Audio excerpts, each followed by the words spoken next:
Junior విద్యార్థులకు స్వాగతం. ఈరోజు మనం వ్యాకరణ విభాగానికి సంబంధించి సంధులు, దానిని సంస్కృతమందు సంధయ అంటే బహువచన పదము, సంధులు అని. మరి ఫస్ట్ ఇయర్లో మీకు ఏమేమి ఉన్నాయి, అవి ఎలా రాయాలా అన్నదాన్ని ఒకసారి పరిశీలిద్దాం. ఫస్ట్ ఇయర్లో మీకు 6 సంధులు ఉన్నాయి. తెర మీద చూడండి. సవర్ణ దీర్ఘ సంధిహి, సవర్ణ దీర్ఘ సంధిహి, సవర్ణ దీర్ఘ సంధిహి. సంధి అని రాసిన తర్వాత విసర్గ పెట్టాలి తప్పనిసరిగా, విసర్గ. ఇది ఒక సంధి. రెండవది చూడండి, కర్సర్ చూడండి, గుణ సంధిహి. 3 వృద్ధి సంధిహి. 4 యణాదేశ సంధిహి.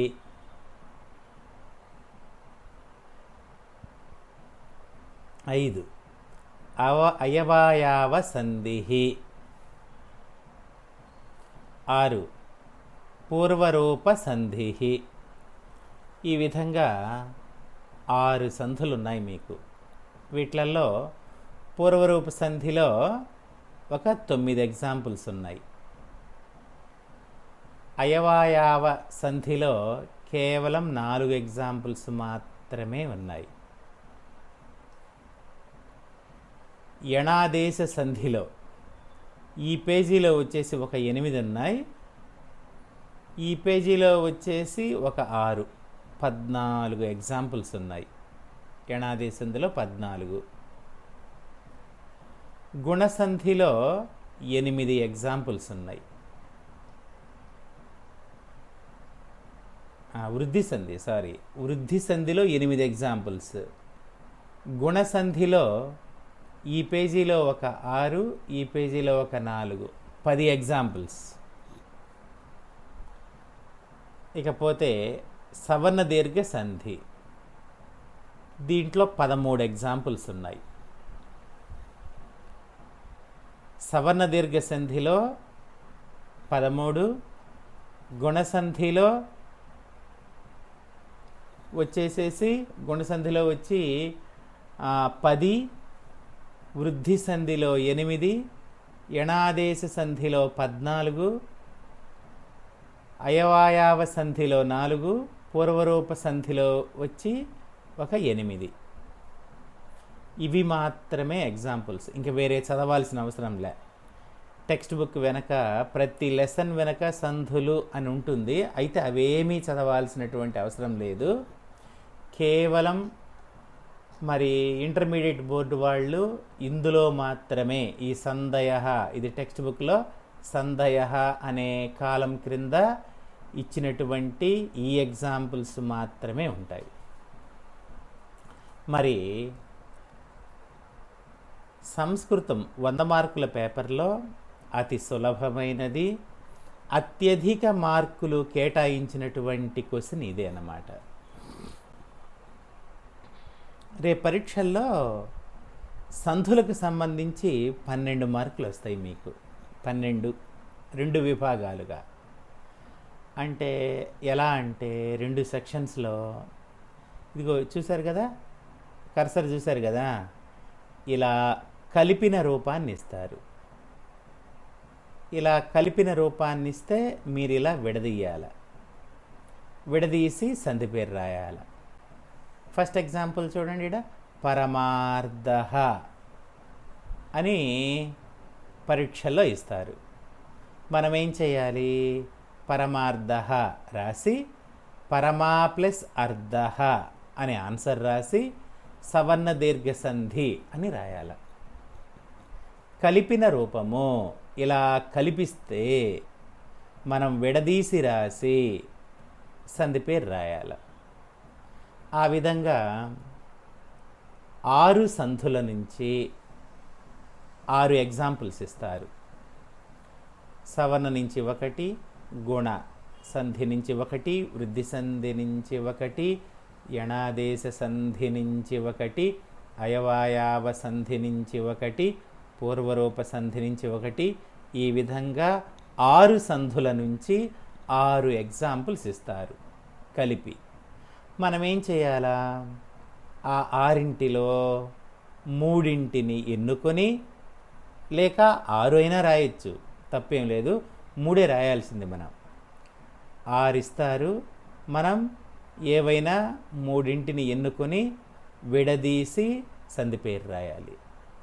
విడదీస్తే 1 మార్కు, సంధి పేరు రాస్తే 1 మార్కు. అంటే ప్రతి క్వశ్చన్కి 2 మార్క్స్. కలిపించినప్పుడు సంధిని విడదీస్తే 1 మార్కు, సంధి పేరు రాస్తే 1 మార్కు.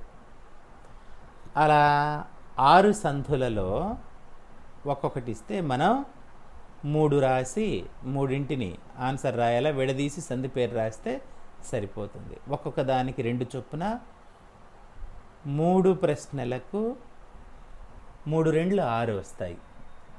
అయితే ఇక్కడ రాసేటప్పుడు అచ్చుతప్పులు లేకుండా రాయాలన్నమాట. ఇలా విడదీసేటప్పుడు అచ్చుతప్పు రాయకూడదు, సంధి పేరు రాసేటప్పుడు కూడా అచ్చుతప్పు రాయకూడదు. సవర్ణ దీర్ఘ సంధి కరెక్ట్గా స్పెల్లింగ్ మిస్టేక్ లేకుండా రాయాలి. అలాగే పరమా ప్లస్ అర్ధ విడదీస్తే స్పెల్లింగ్ మిస్టేక్ లేకుండా రాయాలి. మళ్ళీ ఏదన్నా స్పెల్లింగ్ మిస్టేక్ ఉందనుకో తప్పుపోతుంది. సులభము అయితే అతి జాగ్రత్తగా స్పెల్లింగ్ మిస్టేక్స్ లేకుండా రాయాలి. ఆ విధంగా మనం అందుకోసం ఏం చేస్తామంటే 3 రాయమన్నా మనం 6 రాస్తాం. ఎందుకంటే ఏదైనా ఒక ప్రశ్న రాయడంలో అచ్చుతప్పు పోయినా చాయిస్ ఉంటుంది కదా. అందుకని ఏంటంటేనో మరి ఈ సందులు రాసేటప్పుడు వాడు మాత్రం 3 రాయమంటాడు. మనం సాధ్యమైనంత వరకు చాయిస్ రాయాలి. చాయిస్ రాస్తే స్పెల్లింగ్ మిస్టేక్ పోయినా ఆ చాయిస్లో రాసేది మనకు హెల్ప్ అవుతుంది. అచ్చుతప్పు లేకుండా రాయాలి. అందుకోసమే నిన్న వాట్సాప్లో నేను ప్రధానంగా ఈ 6 సంధుల్లో ఈరోజు 3 సంధులకు సంబంధించినటువంటి పాఠం ఉంటుంది. అది సవర్ణ దీర్ఘ సంధి, గుణ సంధి, వృద్ధి సంధి. ఆ 3 ఒక్కొక్క దాన్ని 10 టైమ్స్ రాయమన్నా. మరి స్పెల్లింగ్ మిస్టేక్ లేకుండా రాయాలి. అప్పుడప్పుడు వీటిని ప్రాక్టీస్ చేస్తూ ఉండాలి. నెలకొకసారో 2 నెలలకొకసారో ఈ సవర్ణ దీర్ఘ సంధి, గుణ సంధి, వృద్ధి సంధి ఒక 3 ప్రధానంగా దృష్టిలో పెట్టుకొని ఆ సంధి పేర్లను ప్రాక్టీస్ చేస్తూ ఉంటే ఇంకా స్పెల్లింగ్ మిస్టేక్ రాయం. అప్పుడప్పుడు 10 టైమ్స్ ప్రతిదాన్ని ఎలా రాయాలన్నది వాట్సాప్లో మీకు ఇమేజ్ పంపించా గ్రూప్లో. మరి నిన్న పంపించాను, దాన్ని ప్రాక్టీస్ చేయమని చెప్పా. సవర్ణ దీర్ఘ సంధి దాని కింద మరి నెంబర్లు వేసి 10 టైమ్స్ అని. ఆ విధంగా అప్పుడప్పుడు పేపర్లో మీరు చేస్తూ ఉండాలి స్పెల్లింగ్ మిస్టేక్స్ లేకుండా రాయడం కోసం. తర్వాత మరి ఇది ఒక సెక్షన్ అని చెప్పుకున్నాం, అంటే కలిపిస్తే విడదీయాల. ఆ తర్వాత ఇంకొక సెక్షన్ ఏంటంటేను ఇలా విడదీసిస్తాడు, అంటే పరమా ప్లస్ అర్ధ అని పరీక్షల్లో ఇవ్వడం జరుగుతుంది. మనం ఏం చేయాలి? ఆ విడదీసిచ్చిన 2 పదాలను కలిపి సంధి పేరు రాస్తే సరిపోతుంది. పరమార్ధ అని రాసి దాని ఎదురుగా సవర్ణ దీర్ఘ సంధి అని రాస్తే చాలు. మరి విడదీసి రాస్తే 1 మార్కు, సంధి పేరు రాస్తే 1 మార్కు. ఓకేనా? మరి విడదీసి ఇచ్చినప్పుడు మనం కలిపి రాసామనుకో 1 మార్కు, సంధి పేరు రాస్తే 1 మార్కు. కలిపిన రూపాల్లో 6 నుంచి 6 వస్తాయి. ఇలా విడదీసిన రూపాలలో అంటే సవర్ణ దీర్ఘ సంధి నుంచి 1 ఎగ్జాంపుల్, గుణసంధి నుంచి 1, ఇలా వృద్ధి సంధి నుంచి 1 ఇస్తాడు. మనం వాటిని కలిపి సంధి పేరు రాయాలి. దీన్ని బట్టి మనకేమర్థమవుతుంది అంటే సవర్ణ దీర్ఘ సంధిలో 1 కలిపిన రూపం ఇస్తే మనం విడదీయాలి, మరొక సెక్షన్లో విడదీసిన రూపం ఇస్తే మనం కలిపి సంధి పేరు రాయాలి. విడదీసిన కలిపిన 2 ఎగ్జాంపుల్స్ వస్తాయి, 2 సార్లు సవర్ణ దీర్ఘ సంధి అని రాయాలి. సంధి పేరు రాయాలి కదా, సవర్ణ దీర్ఘ సంధి అని రాయాలి. అలాగే గుణసంధిలో విడదీసి ఇచ్చాడనుకో మనం కలుపుతాం. దేవా ప్లస్ ఇంద్ర, ఇలా విడదీసి ఇచ్చాడనుకో మనం దేవేంద్ర = గుణసంధి అని ఇస్తాం. మరొక సెక్షన్లో గణేశ అని ఇస్తాడు, మనం గణ ప్లస్ ఈశ = గుణసంధి అని రాస్తాం. అదేవిధంగా వృద్ధి సంధిలో ఏక ప్లస్ ఏక అని ఇచ్చాడనుకో మనం ఏకైక అని సమాధానం రాసి వృద్ధి సంధి అని రాయాలి. వసుధైవ అని ఇచ్చాడనుకో మనం వసుధా ప్లస్ ఏవా అని విడదీసి వృద్ధి సంధి అని రాయాలి. ఆ విధంగా మనం మీకు బాగా చిన్నప్పటి నుంచి పరిచయం ఉన్నాయి కాబట్టి మొదట ఈ సవర్ణ దీర్ఘ సంధి గురించి, గుణసంధి గురించి, వృద్ధి సంధి గురించి తెలుసుకుందాం. ఇవేంటంటే తెలుగులో కూడా ఉన్నాయి కదా, సవర్ణ దీర్ఘ సంధి, గుణసంధి, వృద్ధి సంధి అనేవి. వీటిని మొదటిది సవర్ణ దీర్ఘ సంధి. మరి అకహ సవర్ణే దీర్ఘ అంటాం. సాంస్క్రిట్లో సూత్రము అకహ సవర్ణే దీర్ఘ. అదే తెలుగులో అయితే సవర్ణ దీర్ఘ సంధికి సూత్రం ఉంది. ఆ ఈ ఉ రు లు లకు సవర్ణములైన అచ్చులు పరమైన దీర్ఘము ఏకాదేశంబగు అని సూత్రం ఉంది. మీకు చిన్నప్పటి నుంచి 6వ తరగతి నుంచి తెలుగులో కూడా ఈ సంధిని తెలుసుకున్నారు, ఈ సూత్రాన్ని నేర్చుకుని ఉన్నారు కాబట్టి తెలుగు భాష ఆధారంగా వీటిని మనం నేర్చుకుందాం. సవర్ణము అంటే సేమ్ లెటర్. ఉదాహరణకు అ ఆ, ఇందులో మొదటి ఆ హ్రస్వం, రెండో ఆ దీర్ఘం, అ ఆ, ఈ 2 సవర్ణాలే. అంటే ఇక్కడ చూడండి, కర్సర్ చూడండి, ఇది మొదటి ఆ, దీనికి పరమైంది మొదటి ఆ. ఈ 2 సవర్ణాలే.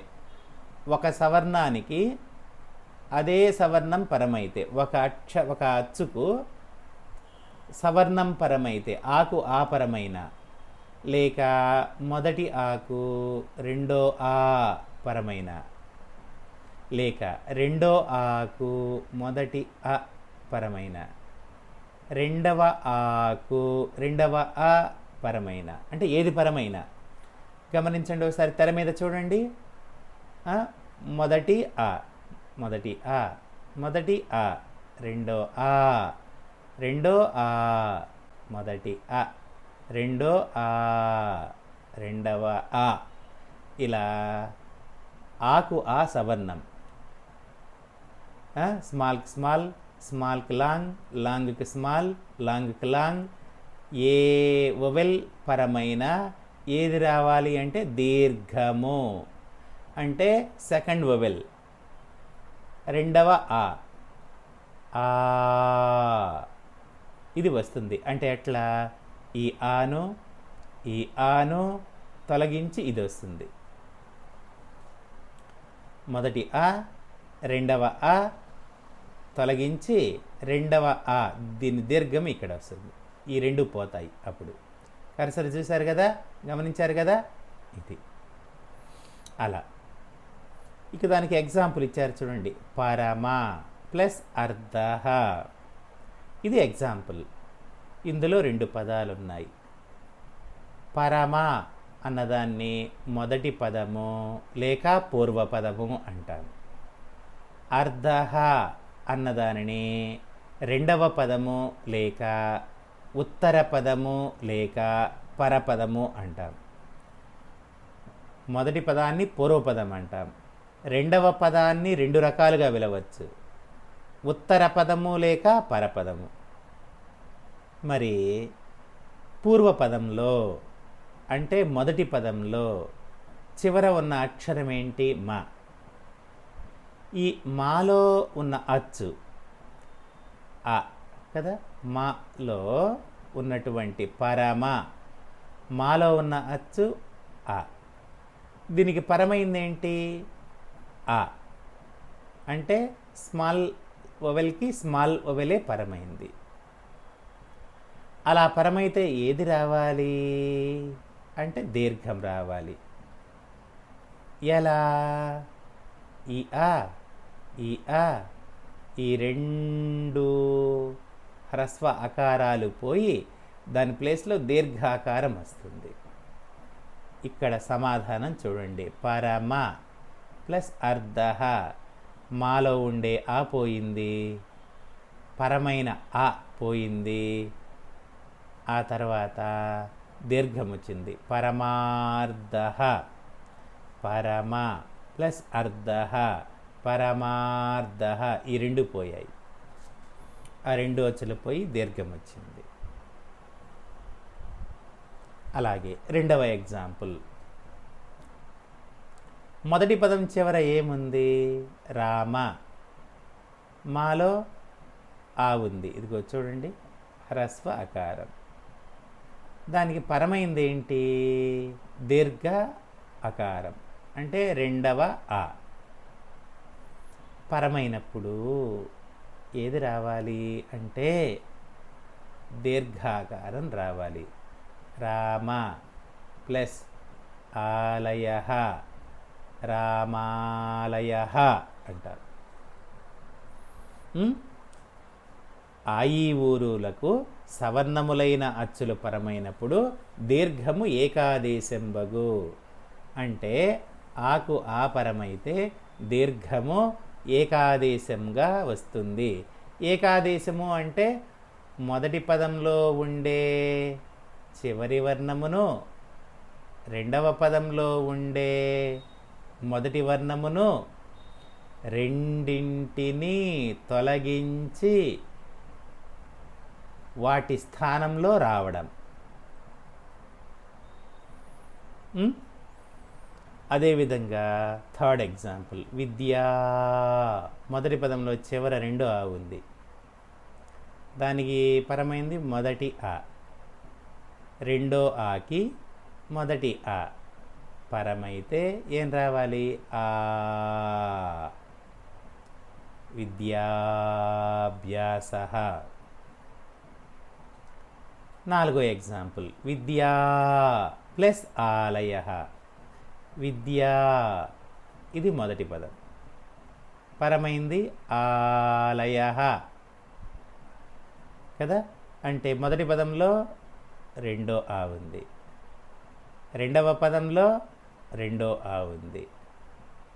మొదటి పదం చివర, రెండవ పదం మొదట, రెండు చోట్ల రెండో ఆ ఉంది. ఈ రెండు పోయి వాటి ప్లేస్లో దీర్ఘ అకారం వస్తుంది. విద్యాలయః ఇలా. మరి ఆ విధంగా ఆకు ఆ పరమైతే సవర్ణం. అలాగే ఈకు ఈ, ఊకు ఊ, రూకు రు. ఆకు ఆ సవర్ణమైనప్పుడు ఈకు ఈ సవర్ణం. ఇక్కడ కూడా చూడండి, రెండు మొదటి ఈ, ఈ ఈ, ఇది స్మాల్, ఇది స్మాల్ వొవెల్. ఈ రెండింటి ప్లేస్లో లాంగ్ వొవెల్ వచ్చింది. ఇక్కడ స్మాల్ వవెల్, ఇది లాంగ్ వవెల్.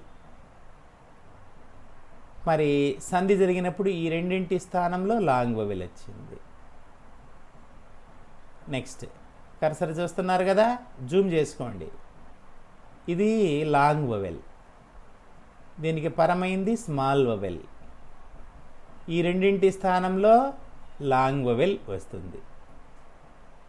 ఇక్కడ మొదటి పదం చివర లాంగ్ వవెల్, రెండవ పదం మొదట లాంగ్ వవెల్. సంధి జరిగినప్పుడు ఈ రెండింటి ప్లేస్లో లాంగ్ వవెల్ వస్తుంది. ఇది ఈకి సవర్ణాచ్చు పరమైతే దీర్ఘము ఏకాదేశంగా, అంటే మొదటి పదంలో చివరి అక్షరం, రెండవ పదంలో మొదటి అక్షరం రెండు పోయి దీర్ఘము, అంటే ఈలో దీర్ఘం ఏంటి, ఈ కదా, అది ఏకాదేశంగా రావడం. దీనిని బట్టి మనం ఎగ్జాంపుల్లో పోయామనుకో, కపి ప్లస్ ఇంద్రః, కపి స్మాల్ వవెల్, పీలో ఉన్నది స్మాల్ వవెల్, పరమైనది స్మాల్ వవెల్,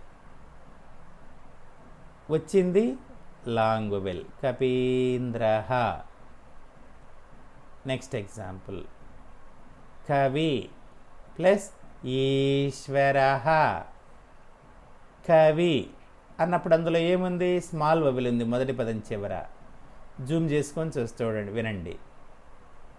దానికి పరమైనది రెండవ ఈ లాంగ్ వవెల్. ఇక్కడ స్మాల్ వవెల్కి లాంగ్ వవెల్ పరమైనప్పుడు ఈ రెండు పోయి వాటి ప్లేస్లో లాంగ్ వవెలే వస్తుంది. థర్డ్ ఎగ్జాంపుల్, మహీ లాంగ్ వవెల్, ఇంద్రః స్మాల్ వవెల్, కలిపితే మహీంద్రః లాంగ్ వవెల్. నెక్స్ట్ వాణీ లాంగ్ వవెల్, ఈశః లాంగ్ వవెల్, అంటే రెండు కూడా ఈలే, దీర్ఘాలే. వచ్చింది ఆ రెండింటి ప్లేస్లో ఏకాదేశంగా లాంగ్ వవెలే, వాణీశః. అలాగే ఊకి సవర్ణాచ్చు ఊయే. ఇక్కడ చూడండి, స్మాల్ వవెల్ మొదటి ఊ, స్మాల్ వవెల్ ఊ, పరమైంది స్మాల్ వవెల్, వచ్చింది లాంగ్ వవెల్. ఎగ్జాంపుల్ సు, సులో ఉండే అచ్చు ఊ, ఇది స్మాల్ వవెల్. ఊ, ఇది స్మాల్ బూల్, ఊ స్మాల్ వవెల్, ఊ అన్నది కూడా స్మాల్ వవెలే. వవెల్ అంటే అచ్చు. ఇక్కడ ఊకి ఊ, ఆ విధంగా పరమైనప్పుడు రావాల్సింది ఊ లాంగ్ వవెల్. సు ప్లస్ ఉక్తి, సూక్తి. నెక్స్ట్ ఇక్కడ చూడండి, గురు మొదటి పదంలో చివర స్మాల్ వవెల్ ఉంది, పరమైనది.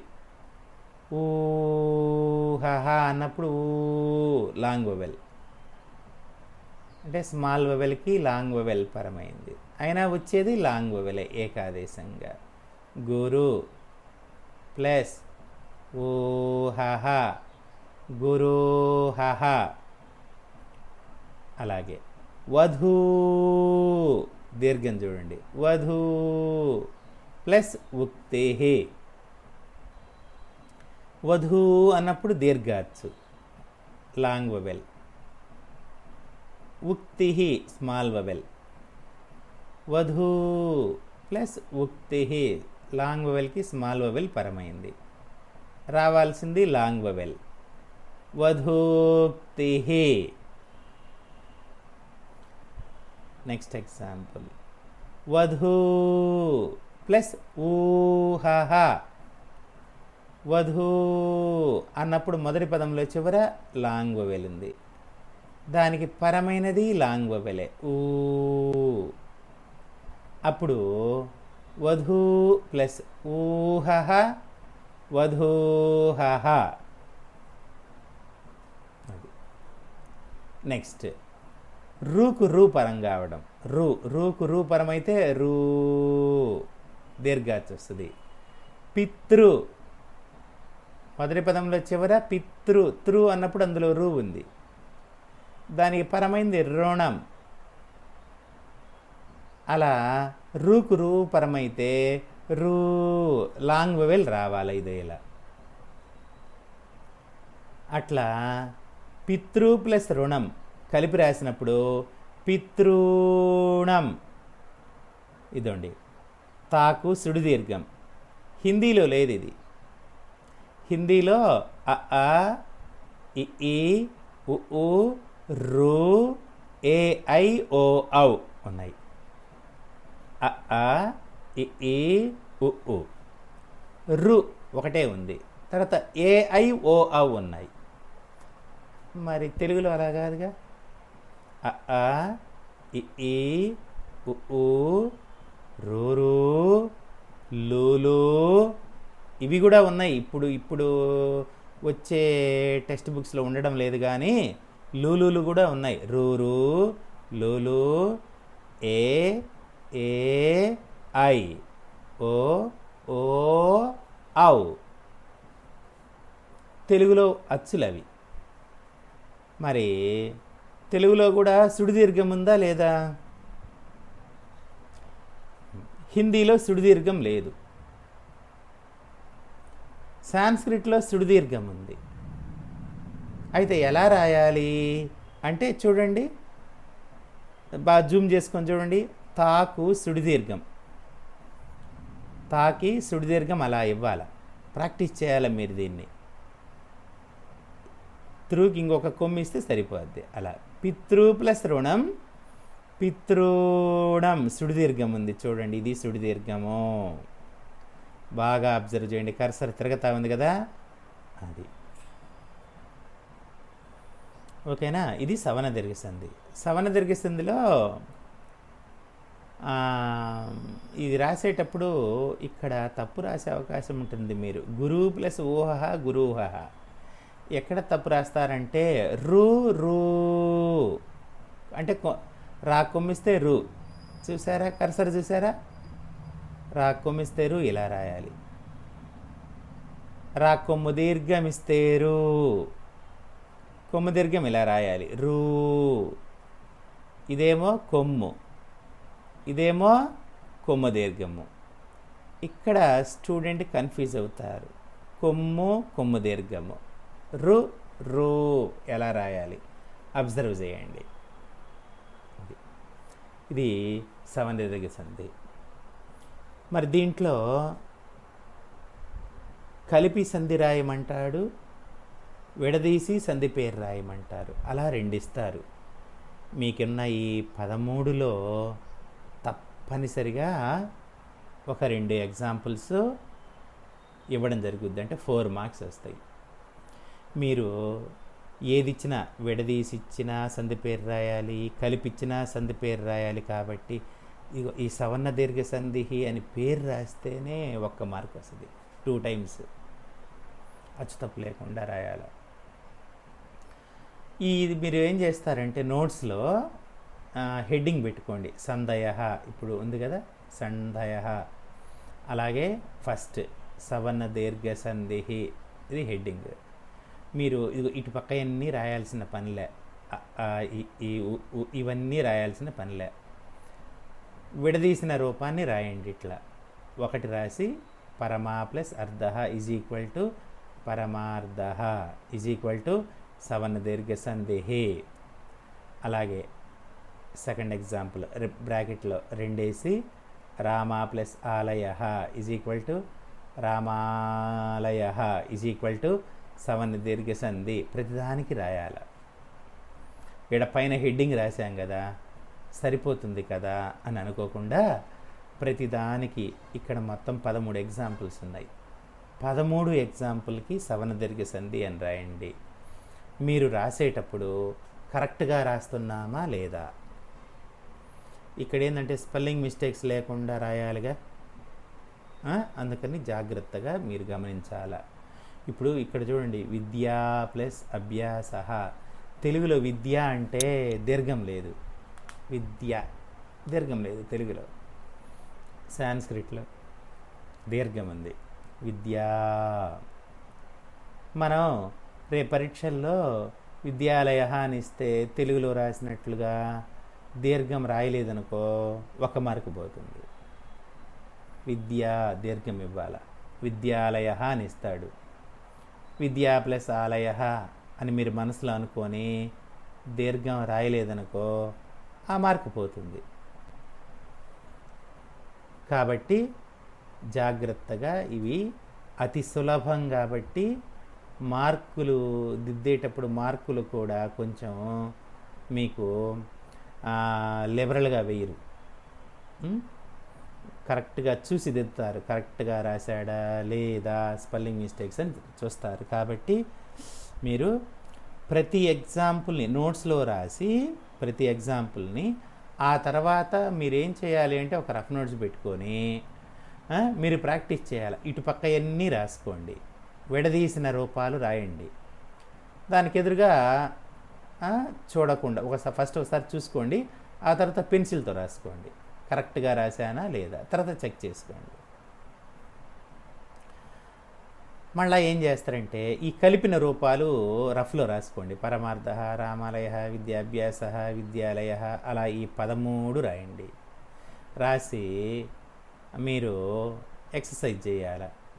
పరమా ప్లస్ అర్ధ, రామ ప్లస్ ఆలయ, విద్యా ప్లస్ అభ్యాస అన్నీ విడదీసి ఆ తర్వాత నోట్స్లో చెక్ చేసుకోండి. ముందు రఫ్ నోట్స్లో రాసి తర్వాత మెయిన్ నోట్స్లో లేదా మెటీరియల్లో చెక్ చేసుకోండి, కరెక్ట్గా రాస్తున్నామా లేదా. ఇది చాలా ఇంపార్టెంట్.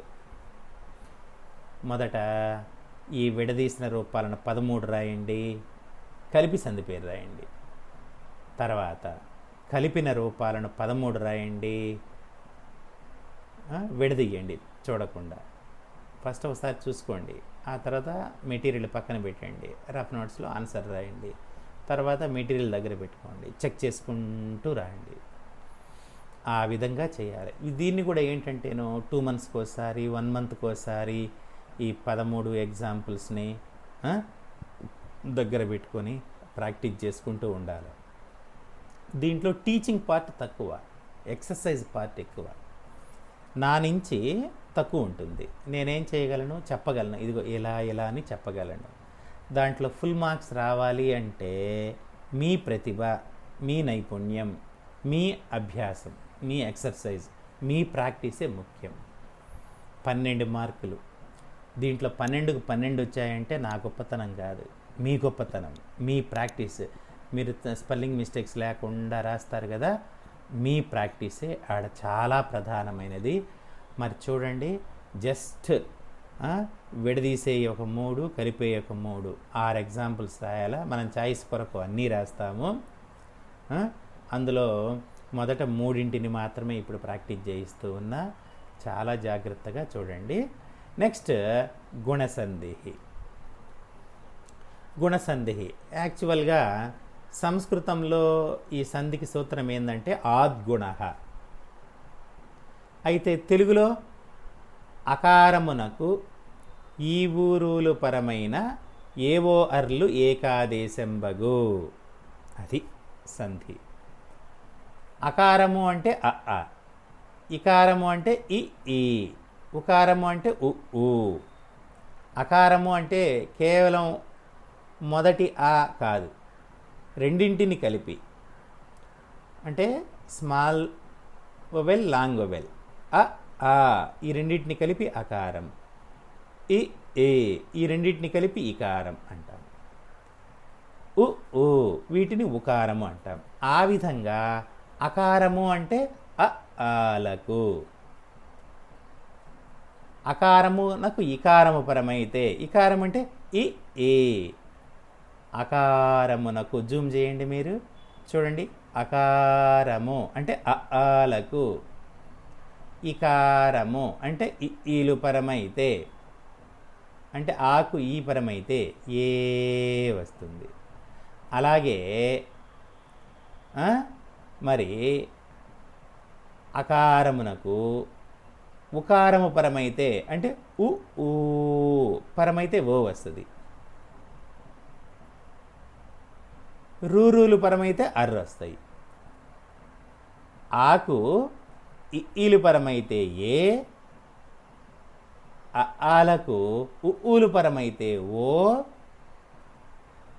ఆలకు rule పరమైతే R.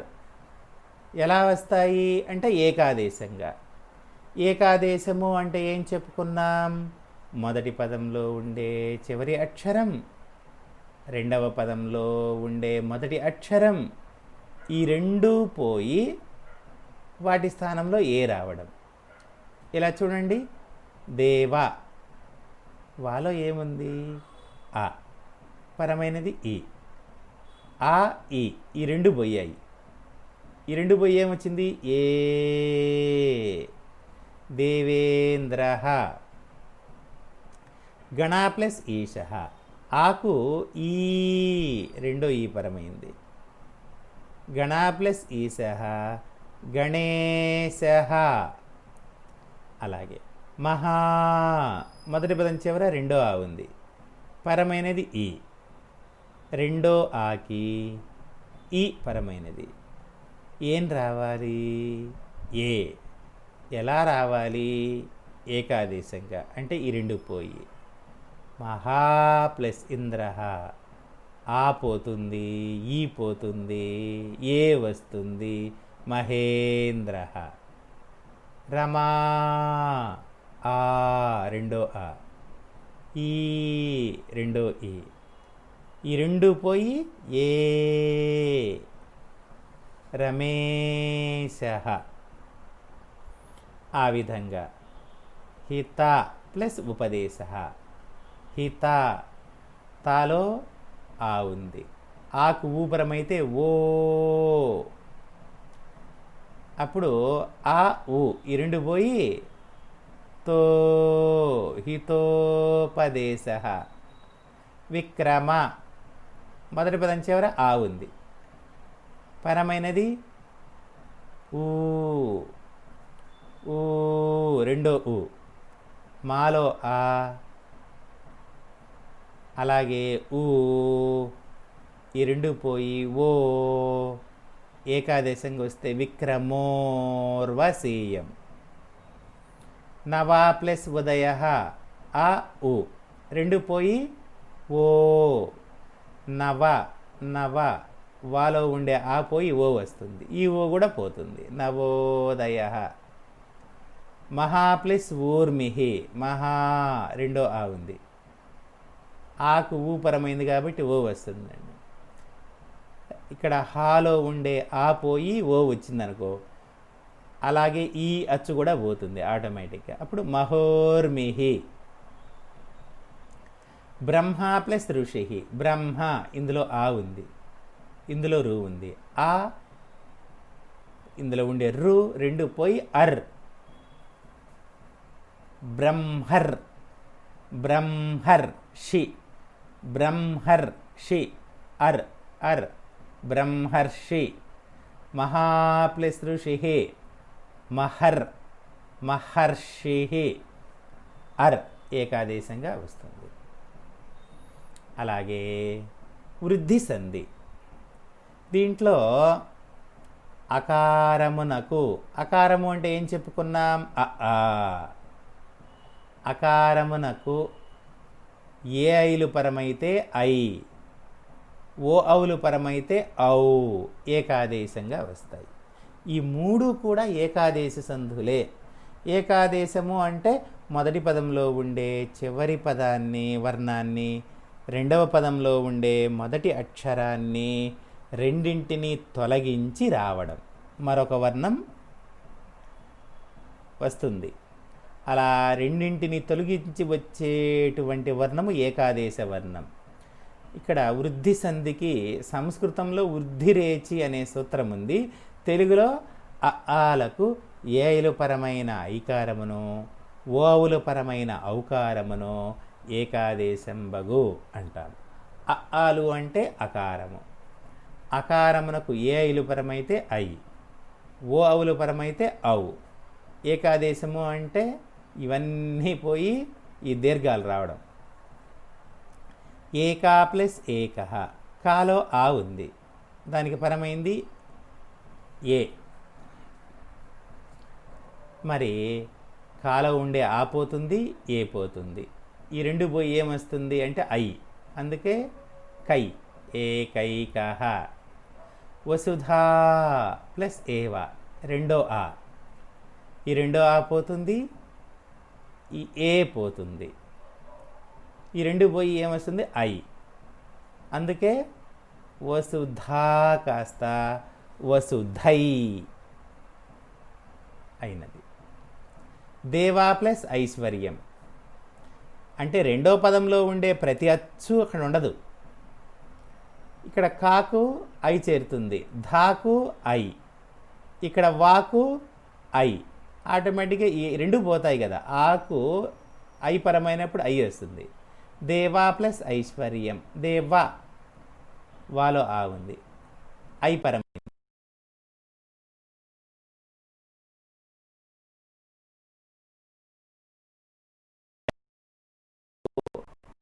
వై అవుతుంది, దేవైశ్వర్యం. అలాగే ఇక్కడ మహైశ్వర్యం, మహా ప్లస్ ఐశ్వర్యం, మహైశ్వర్యం. పర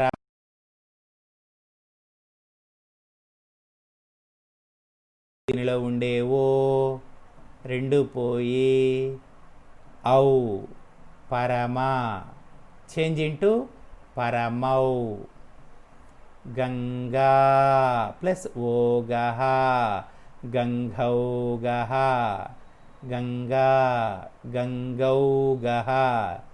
దివ్య ప్లస్ ఔషధం, దివ్యాలో ఉండే ఆ పోతుంది, ప్లస్ దానికి పరమైన ఔ కూడా పోతుంది. దివ్య, దివ్యౌషధం. మహా ప్లస్ ఔదార్యం, మహౌదార్యం. ఇక్కడ కొండ గుర్తు ఏంటంటేనో ఇలా ఇచ్చినప్పుడు ఆటోమేటిక్గా రెండవ పదంలో ఉండే మొదటి అక్షరం పోతుంది.